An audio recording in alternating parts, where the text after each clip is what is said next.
रही रही याद आवे जिया जिया आज तहरो सूरतिया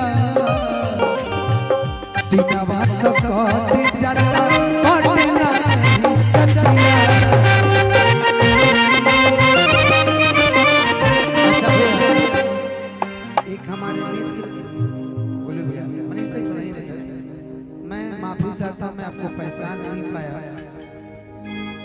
हाँ ये हम जब दिल्ली 2014-15 में रहते थे ना, उस टाइम हमारे बड़े पुराने मित्र हैं, 10 साल हो गया मुझे, और थोड़ा सा आपका शरीर जो है वो काफी हेवी हो गया, हेल्दी हो गया है, और बहुत अच्छे बहुत सुरीले गायक हैं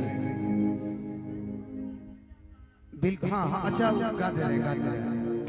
तो मैं माफी चाहता हूँ भाई कि मैं आपको नहीं पहचान पाया, लेकिन आवाज से मुझे लगा कि वो मुझे लग रहा है कि मैं कहीं ना कहीं आपको जानता हूँ।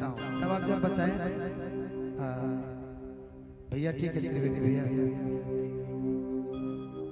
चलिए ओके आइए बैठ कुछ सुनेंगे आप सब। कि रही रही याद आवे तहरो सुरतिया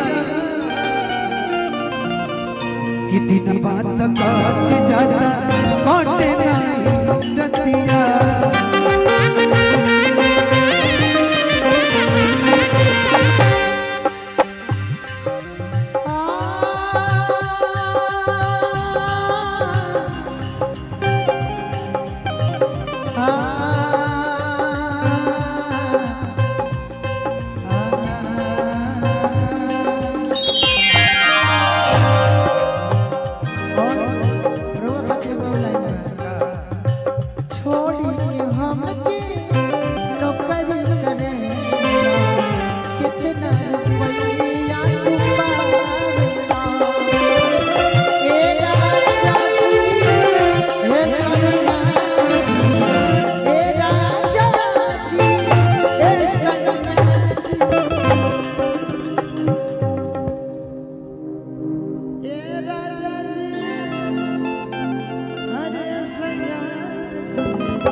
ये सैया जी हरे राजा जी की याद बहुत तो आवेला, याद बहुत तो आवेला।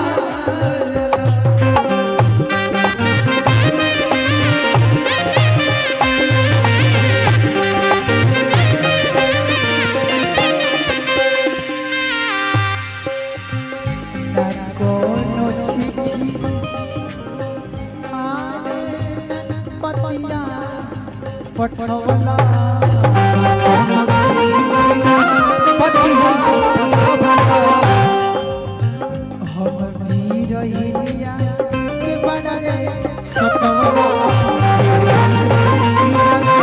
बड़ा रे सतवला।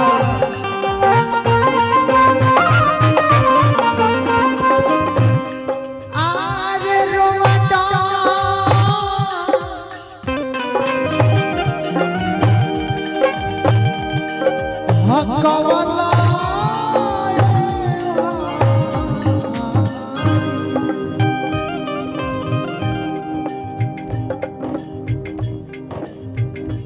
रोआ ढोला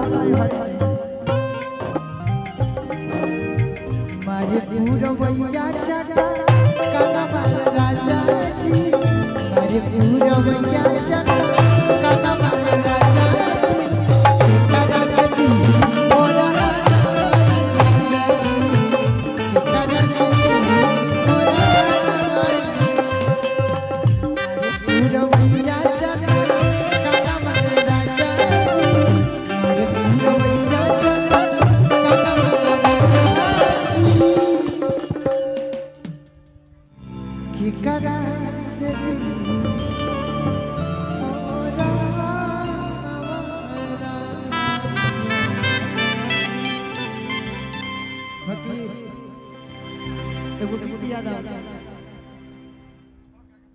छठ का हाँ हाँ हाँ चुके कब से